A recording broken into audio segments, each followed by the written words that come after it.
So welcome to episode 2. This one's about the women's game. And I'm very excited for this one because I played for quite a long time with the Bahrain national team. I coached as well, and I played in an amateur football team. And I felt that the 11-a-side game doesn't suit women's football when it comes to entertainment. And I'm going to get into that in this episode. So I have my notes here, so I can break this down for you, and it's super simple, and then you guys can let me know what you think. We can have a discussion about this. So I want to talk about this from a perspective not of sport, but of business and entertainment.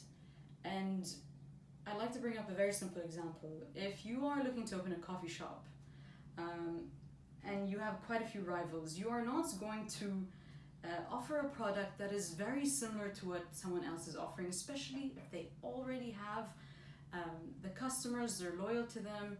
You know, it's going to be difficult to compete to get those customers unless you are offering something super special.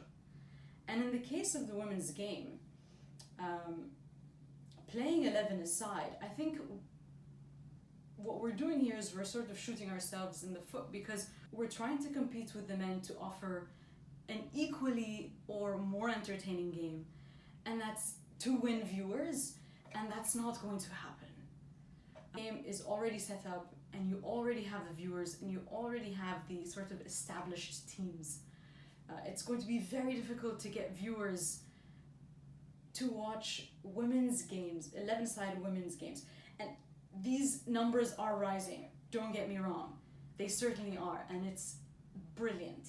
But I think from a commercial point of view, we're competing with the men for viewers on a game that viewers already know and are already entertained by when it comes to the men's game. So I felt like what would be a great solution for women's football is to use another platform, use a different version of the game where we can offer something different, where we can be entertaining with our football, instead of trying to really spread ourselves thin, playing a 90-minute game on an 11-a-side field. I've played these games. They're doable. They're totally doable. It's not like women can't do this. But what I'm saying is, to offer a more entertaining game, to get viewers and therefore revenue, we need a different game. We need to compete with men's football from a commercial point of view.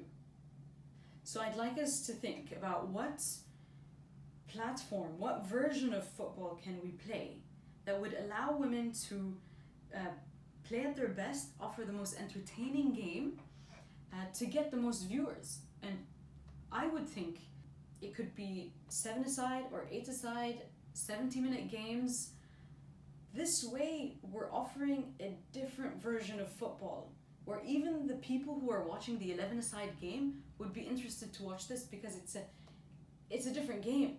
We're not competing with the men for the viewers. We're offering something completely different. So that's my point of view. This isn't about what we can and can't do. This is about how can we make more money for women's football. And I think we need to think about this from a commercial point of view, not a sporting point of view. I'd like to know what coaches think, what professional football players think, what amateur football players think. If you're an aspiring football player, tell us. Does this work for you? And it doesn't matter if you're a girl or a guy, I don't care. It would be fantastic to hear you guys' point of view.